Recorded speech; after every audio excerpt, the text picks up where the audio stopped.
آپ صلی اللہ علیہ وسلم کی برکت سے گھوڑا اتنا تیز ہو گیا کہ دوسرے گھوڑوں سے اس کا مقابلہ کرنا ناممکن ہو گیا تھا۔ اور ابو محمد عبداللہ بیان کرتے ہیں کہ ہم نبی کریم صلی اللہ علیہ وسلم کی محفل میں حاضر تھے۔ ایک اونٹ بھاگتا ہوا آیا اور اس نے رسول اللہ صلی اللہ علیہ وسلم کے پاس آ کر پریشان ہو کر کھڑا ہو گیا۔ آپ صلی اللہ علیہ وسلم نے ارشاد فرمایا کہ اے اونٹ رک جاؤ، اگر تم سچے ہو تو تمہارے لیے یہ سچائی بہتر ہے، اور اگر تم جھوٹے ہو تو یہ جھوٹ بولنا تمہارے لیے وبال کا باعث بن جائے گا۔ ہم سے اللہ تعالیٰ نے پناہ مانگنے والوں کو امن عطا فرمایا ہے، اور ہم سے پناہ لینے والا بے خطرہ ہو جاتا ہے۔ ہم نے عرض کیا کہ یا رسول اللہ، یہ اونٹ کیا بول رہا ہے؟ تو رسول اللہ نے ارشاد فرمایا، اس کو ذبح کر رہے تھے اور یہ بھاگ کھڑا ہوا اور تمہارے نبی کریم صلی اللہ علیہ وآلہ وسلم کے پاس فریادی بن کر حاضر ہوا ہے۔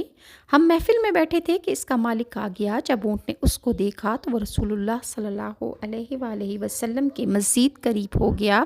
اس نے کہا کہ یا رسول اللہ، ہمارا یہ اونٹ 3 روز سے اوجھل ہے۔ آپ صلی اللہ علیہ وسلم نے ارشاد فرمایا، یہ تو تمہاری شکایت کر رہا ہے اور میرے پاس یہ فریادی بن کر آیا ہے کہ تم گرمی کے دنوں میں اس پر سامان لاتے ہو اور صحراؤں میں سفر کرتے ہو اور سردی میں گرم علاقوں کی طرف لے جاتے ہو۔ اس نے عرض کیا کہ یا رسول اللہ، ہمارا معاملہ اسی طرح ہے، اب ہم نہ اس کو ذبح کریں گے اور نہ اس کو بیچیں گے۔ رسول اللہ نے ارشاد فرمایا، یہ تم سے فریادی بھی ہو اور تم نے اس کی فریاد ہی نہیں سنی، یعنی یہ تمہیں فریاد کر رہا تھا لیکن تم نے اس کی کوئی بات نہیں سنی۔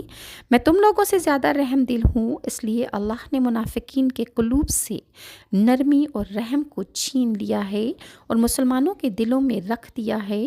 پھر رسول اللہ نے 100 درہم کے بدلے وہ اونٹ خرید لیا اور اس کو آزاد کر دیا۔ تو وہ آپ صلی اللہ علیہ وسلم کے پاس ہو کر بڑبڑ کرنے لگا اور آپ صلی اللہ علیہ وسلم نے اس کی بڑبڑ کرنے پر آمین کہا۔ جب اونٹ نے بڑبڑ دوبارہ کی تو رسول اللہ نے پھر آمین فرمایا، اور جب اونٹ نے تیسری مرتبہ بڑبڑ کی تو آپ نے پھر آمین فرمایا۔